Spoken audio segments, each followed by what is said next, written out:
Olá, turminha! Então, continuando hoje nossa aulinha, quinta-feira, dia 6 de maio, com língua portuguesa. Adjetivando. Quem lembra o que é adjetivo?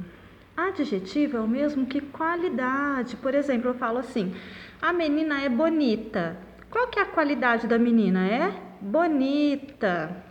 Então, isso é um adjetivo, só para lembrar. Aqui nós vamos ver os adjetivos terminados em oso e osa. 1. Observe o quadro abaixo e complete com os substantivos e os adjetivos. Siga o exemplo. Vergonhosa, terminou com osa. Medroso, terminou com oso. Orgulhoso, terminou com oso. E por aí vai. Então, aqui no quadro, vocês vão completar da seguinte forma. Vocês vão escrever um nome, ou masculino ou feminino, e um substantivo na frente. Por exemplo, eu coloco Maria. O que eu posso falar que a Maria é? Eu posso falar que a Maria é vergonhosa. Então, eu venho aqui na listinha do feminino, né? E escrevo vergonhosa. Eu vou escrever alguma coisa aqui no masculino? Nesse caso, não, né? Depois eu escrevo um masculino aqui, um nome de homem, por exemplo, Fernando. O que eu posso falar que o Fernando é? Eu posso falar que o Fernando é famoso, termina com oso. Aí eu venho aqui e escrevo famoso. E aqui no feminino eu não vou escrever nada, né? Porque ele é homem. 2. Transforme os substantivos destacados em adjetivos em qualidades, conforme o modelo. Quem tem carinho é carinhoso. Quem tem bondade é bondoso. E por aí vai. 3. Leia o anúncio abaixo e circule, faça um círculo. Circule os adjetivos terminados em oso e osa que nele aparecem. Então, vocês vão ler o textinho, todos os adjetivos com oso ou osa, vocês vão circular, fazer um círculo em volta da palavrinha, ok? História. A chegada dos portugueses ao Brasil. Em 1500, uma frota formada por 3 embarcações partiu de Portugal, sendo comandada por Pedro Álvares Cabral. O destino oficial era o caminho das especiarias das Índias. Aqui vem a explicação do que era especiarias. As especiarias eram condimentos e temperos, como pimenta do reino, gengibre, noz moscada, cravo da Índia, canela, entre outros. Eram muito utilizadas para conservar alimentos, em especial as carnes, pois não existiam geladeiras naquela época. Então, as especiarias nada mais são do que temperos. Desviando da rota original, a frota liderada por Pedro Álvares Cabral, no dia 22 de abril de 1500, chegou ao litoral do território que atualmente corresponde ao Brasil. Naquela época, esse território era habitado por centenas de grupos indígenas. Cada um deles tinha cultura e costumes próprios. Os indígenas do grupo Tupi, por exemplo, chamavam o território de Pindorama. Então, quando Pedro Álvares chegou ao Brasil no dia 22 de abril de 1500, já haviam habitantes aqui, que eram os índios, né? Os índios Tupi. E eles já chamavam aqui a nossa terra de território de Pindorama. Então, não tinha esse nome Brasil. Sem levar em consideração os diferentes povos que habitavam a região, os navegadores portugueses tomaram posse das terras brasileiras em nome do rei de Portugal. Assim, realizaram a primeira missa no território alguns dias depois da chegada. Então, quando os portugueses chegaram aqui, eles tomaram para eles as nossas terras e colocaram as terras em nome do rei, né? E logo em seguida já celebraram a primeira missa aqui no Brasil. Ibirapitanga, a primeira riqueza do Brasil. Os portugueses buscavam riquezas E a primeira que encontraram no território brasileiro foi uma árvore de madeira avermelhada, chamada pau-brasil. Os indígenas chamavam pau-brasil de ibirapitanga, que significa madeira avermelhada na língua tupi. Para retirar o pau-brasil, os portugueses usavam o trabalho dos indígenas, que, em troca, recebiam objetos como anzóis, facas, espelhos, talheres, ferramentas e tecidos. Essa prática de trocar objetos por algo sem uso da moeda é chamada de escambo. Então, naquela época, os índios não usavam dinheiro aqui, né? Então, não tinha sentido pagar pelo trabalho deles com dinheiro.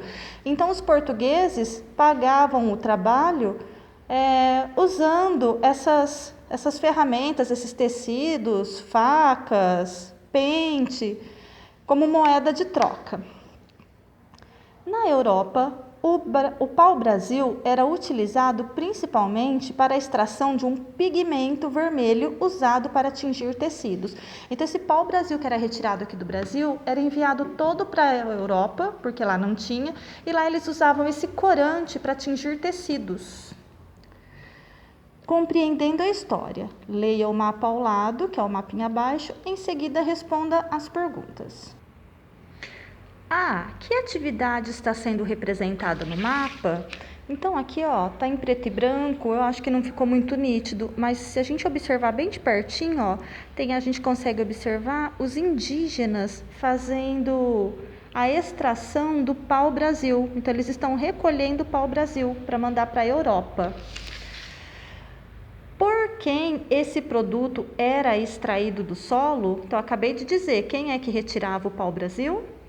C. Como você imagina que esse produto era transportado para a Europa? Naquela época existia avião? Não, né? Não existia.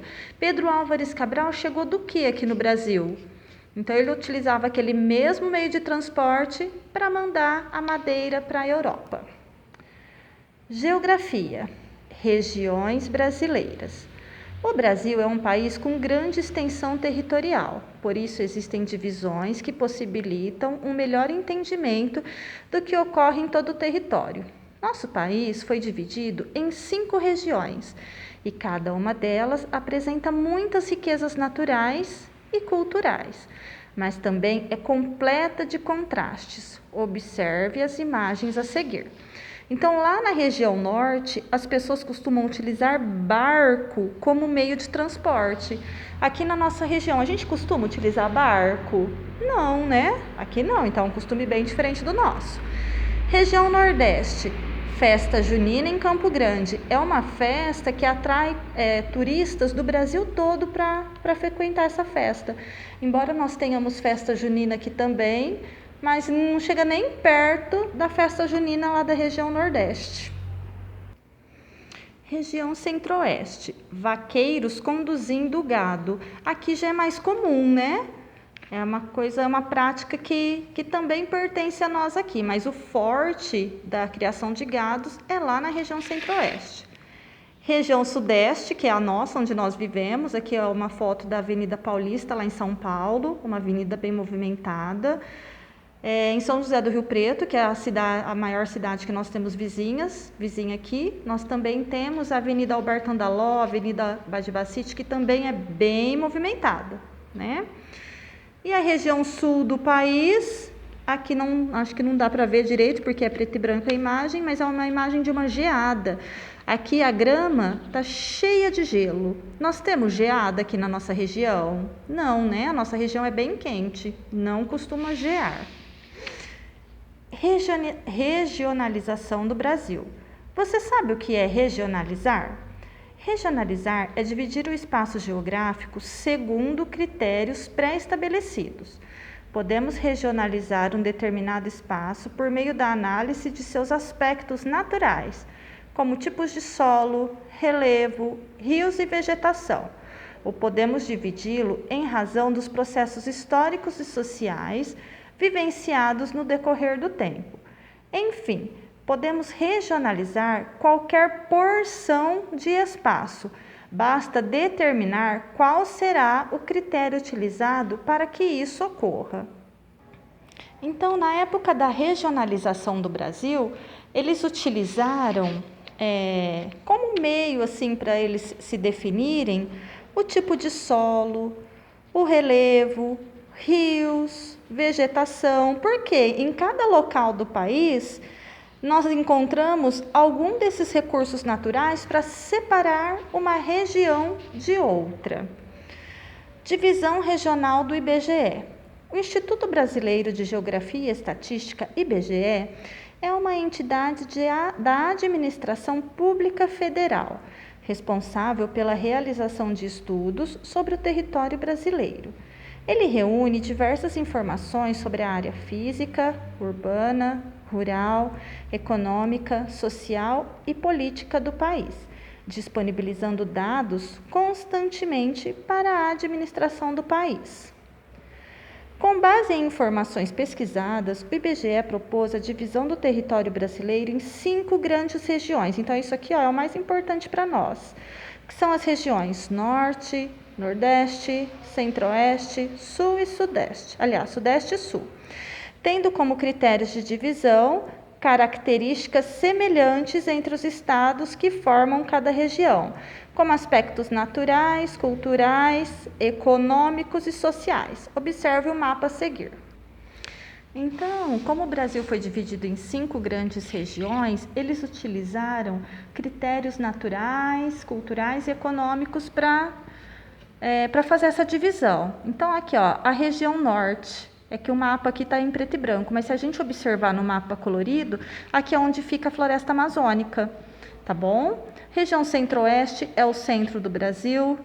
O nordeste aqui, ó, é banhado por lindas praias, é uma região muito seca e muito quente. A região sudeste é a nossa, ó, nós temos 4 estados aqui na região sudeste. E aqui é a região sul do Brasil, que é a região mais fria. O que é IBGE e o que ele faz? Então, tá lá na primeira linha do segundo textinho, né? O que é IBGE e o que ele faz. O que é regionalizar? O que é regionalizar? Também tá lá no texto. 3. O IBGE regionalizou o território brasileiro em 5 grandes regiões. Quais são elas? Estão aqui no mapa. 4. Em que região você mora? Então, nós moramos na região sudeste, né? O nosso estado, o estado de São Paulo, fica na região sudeste.